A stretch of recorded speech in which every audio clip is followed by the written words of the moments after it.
When we come to chapter 11, verse 18, we have an interesting passage, I think, that maybe it need a little bit of unpacking, I guess I would say.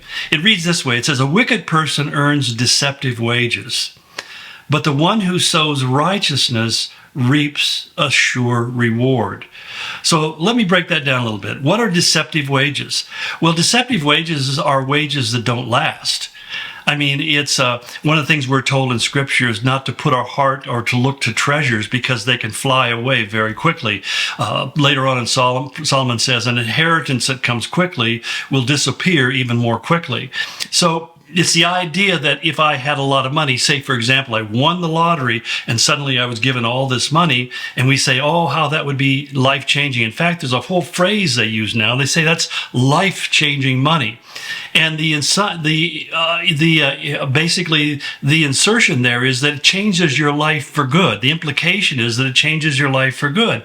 The truth of the matter is that's not necessarily true. And in the majority of cases, it has more of a destructive effect than it has in a positive effect, because most people who suddenly come into a lot of money don't have any idea of how to use it, and they also become prey of other people who know how to steal it.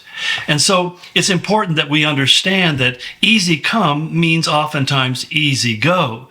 And that's why when we get approached by people with these get rich quick schemes, I mean, I can't remember even how many different Ponzi or pyramid schemes people have approached me with over the years and saying, you just have to do this and then this will just multiply and you'll become richer and richer. Let me tell you, at the end of the day, you only make money by working hard. There's no way of just, rubbing Buddha's belly and having dollars come out. But that's really what people think when they go, for example, to a casino and just keep on plunking in coins and pulling the lever, thinking that someday they're going to hit their jackpot. Even if they do, the ones I've seen who have done that take that same winnings and then start plunking it back into the machine again. It's more of an addiction. And the problem is God says, that's not how I want you to make your living. You'll earn your living, he said, after Adam and Eve fell, by the sweat of your brow. And so if there's not some sweat, some energy, some struggle, some battle, some conflict, some hard work involved in what you're doing, then you'll find that quickly come, quickly go. And the same thing as he said the opposite. If you're a righteous man or woman, when you sow, you'll have a sure reward.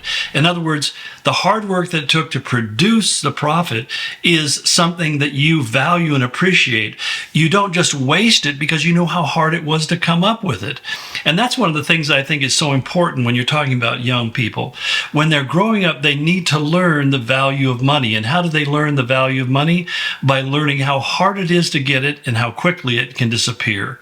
And that means that I know for me as a kid, my parents said, if you want fun money, then you can go out on one of the local farms and work for the farmer and make some money, and that's your money. And I would find that when I first did that, I would go to the annual fair, country fair, and I would blow the whole wad on having a good time, ate a lot of cotton candy, played a lot of stupid games, threw a lot of dimes at trying to win a plate that, wasn't really worth anything in the first place. But I was having fun, but then it was gone. And I suddenly realized I worked so hard and yet I wasted it. So you know what I did? My mom took me down to the bank and opened up a savings account, and I started taking my earnings and putting them in the bank. I would take out just enough to have enough fun at the fair, but the rest of it stayed in the bank so it could grow. And eventually, when my wife and I got married, that was the money that paid for our first baby. Ironically, so it was an investment that was really well made. But that's important for us to understand. Otherwise, we'll find ourselves working really hard and finding nothing coming of it because we weren't wise in how we saved it, and we get trapped into all sorts of deceptive schemes that promise that you'll get rich quickly. If you want to have a retirement, then start as young as you can and let it grow over a lifetime. And odds are that when you get to that day that you'll need those funds, that they will be there and they will be worth a great deal more and be able to sustain you in your old age. Some people think planning for retirement is wrong. As we get into Proverbs, we find that Solomon actually talks extensively about the importance of what we call creating legacy wealth, something that we can pass on to our heirs. Well, thank you, and we'll continue on tomorrow. God bless you and go in His grace.